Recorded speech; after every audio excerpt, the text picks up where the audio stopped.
Happy New Year, guys. I don't know how you rang in the New Year this year. We were pretty tame, went to bed pretty early other than all the fireworks in the neighborhood. But the highlight of our New Year was probably New Year's Day, and we were invited to a party. It's not the type of party you might think. It was another member. I've joined a group that's called Front Row Dads, and it's basically like their slogan in a sense is family men with businesses rather than businessmen with families. And the focus being like, it's very easy for us, and women included, that are career oriented, to focus on your career first and your family second. And so it's a lot of really successful people, great mindsets. I mean, like very successful people in this group. I'm humbled by it. But the focus is like, how do they continue to put their family first? How do they raise great kids? How do they be a good dad? And I'd sniffed around it forever, and I joined it at the beginning or middle of December, and I've been really impressed with it so far. But one of the really cool things was, as soon as I joined and started interacting there's a lot of members that are here in Austin. This is where it started. There's members all across the world right now, but it's a good amount of them. There's only like 300 people, but like a good amount of them are here. And one of the members reached out to me on the side and invited my entire family to come to one of their annual New Year's Day parties. And at first I'm thinking like, oh, this is gonna, like, what kind of party is this? Like, I don't really want to go to a party and, go drink or something on a Sunday before we have a Monday work day. But he was like, he told me about it. He said, it's our one word party, and they do it every year. And what it is it stems from a book called The One Word That Will Change Your Life. I'm going to show you the book right here real quick. This is it. It's the one word that will change your life is where he bases this off of. And the premise of the book is basically you choose a word for your year. So it's 2023. You pick a word that you want to be kind of your defining word, your guiding light, if you will, of what you want to focus on for the year, how you want to frame your mindset. Some people it's action. Some people it's, they want to be present more. Some people it's spirituality, health, mindset, and it's kind of this a little bit of a generalized word that then has all this trickle down through the rest of your life.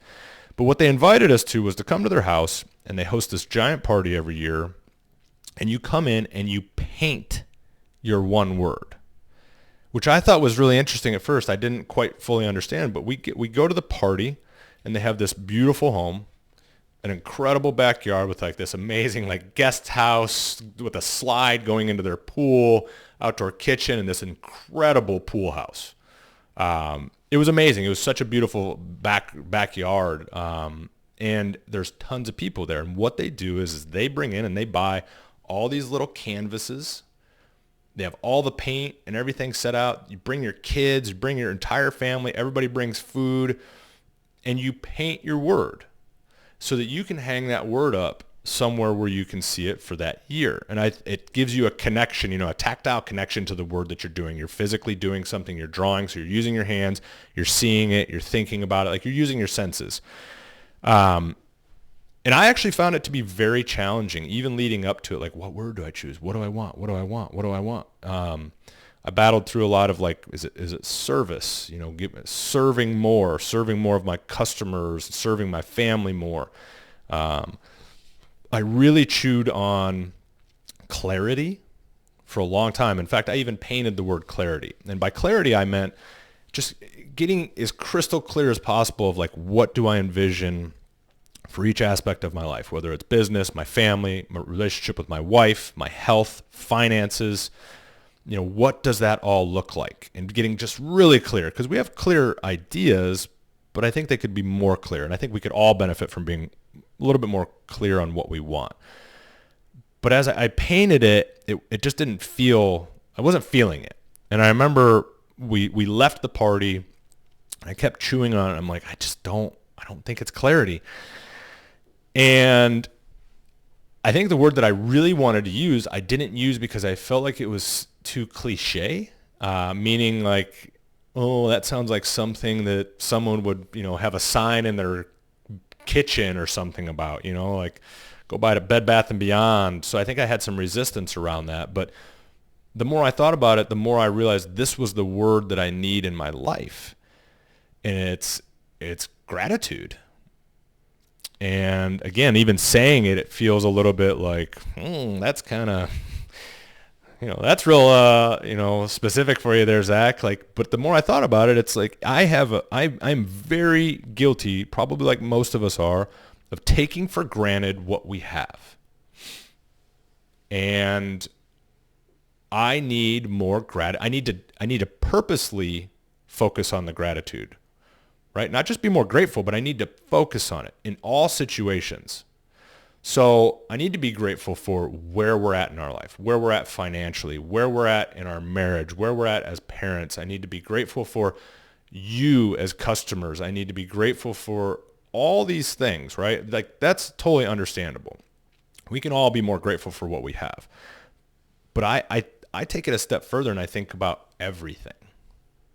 And it's been very interesting for me just in like the less than a week since I've chosen it, how many times I've been able to draw that gratitude in to something that I don't like, or I'm discomfort or uncomfortable or don't want to do.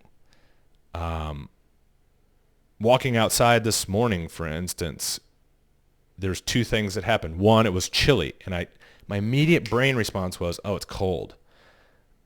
And my brain also at the same time automatically went to gratitude. How can I be thankful for the cold? Oh, you know what? I like that this makes me more alert.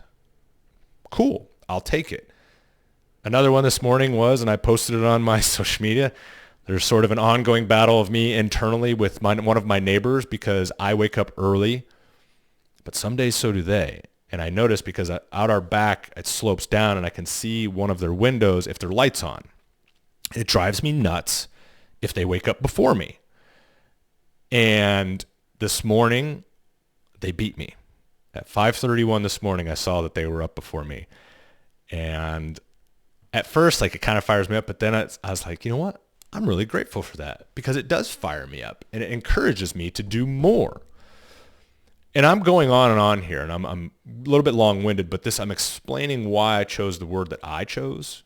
And I think it will serve me in so many cases. We're entering show season right now, a lot of travel coming up. You get tired.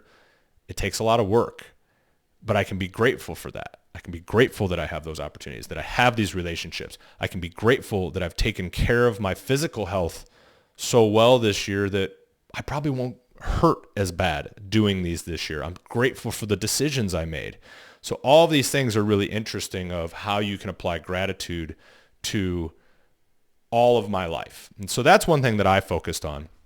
And then you have that book. So I would encourage everyone to do that book and focus on doing it with your family. And so that could really benefit you. And sorry, someone just tried to walk in my office, so I got a little scatterbrained here. But I think it could benefit your family.